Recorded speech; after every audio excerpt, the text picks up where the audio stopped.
So these are our jump and tumbling drills, and it's preferred if you wear at least 5-pound ankle weights in all of these drills. Okay, first we are going to do lifts over a water bottle.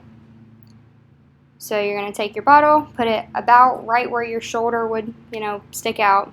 You're sitting in a straddle. And then we're going to put our hands on both sides of our legs.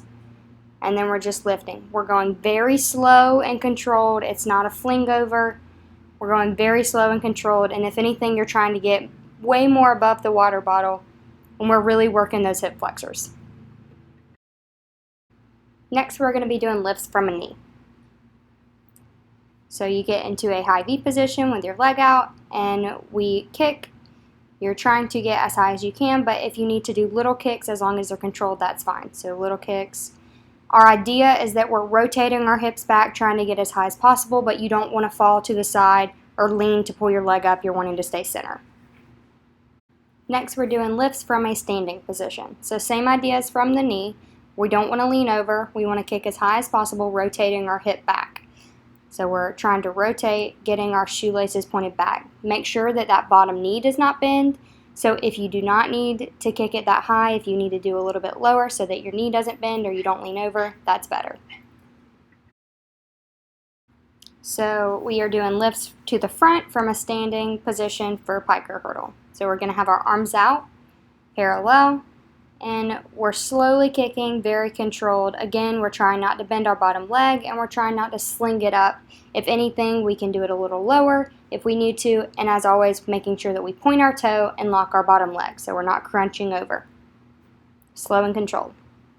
So next, we're doing lay back leg snaps. So you're going to be bracing yourself onto your elbows, or really your shoulder blades, keeping your toes, knees, and your bottom all in a line.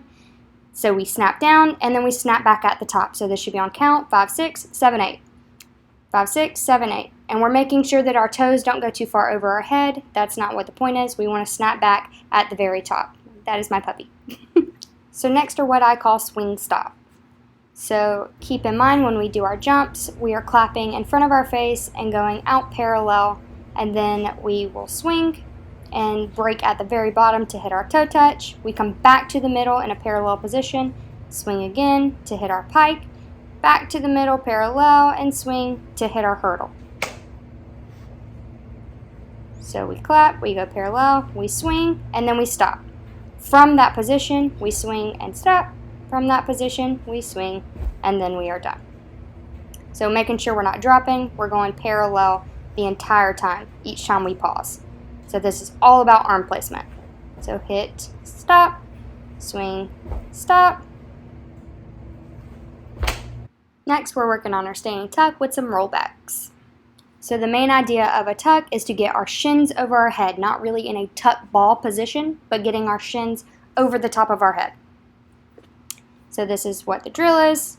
We set like we're swinging for a tuck, then we lay back, and our focus is to get our shins over our head and our bottom up off of the floor. So we're pulling as fast as we can, as hard as we can, with our shins and our toes to really roll back. So next is for people working cartwheel back handsprings, cartwheel tucks, or even cartwheel fulls.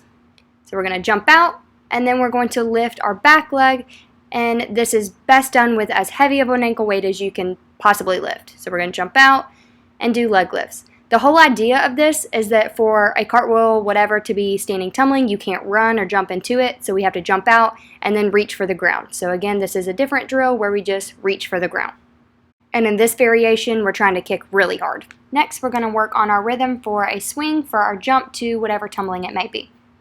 So again, we're going straight out parallel, we're breaking and hitting our toe touch, and then we wrap back and set up for either our back handspring, our tuck, or whatever it is. So we go parallel, we break for our jump, we bend, and then we swing backwards to our tuck or back handspring. So here it is fast. So jump and swing back. So this really helps with the timing. Timing is what will make you get the skill. So one of the most important drills we can do is stand clean, wave clean. So after all of our tumbling, standing, or running, we practice landing, standing, cleaning, waving, and cleaning. This needs to become muscle memory. So we land, we stand, we clean, we wave, and we clean. Focus on not making your clean too wide, so it needs to be at a low V.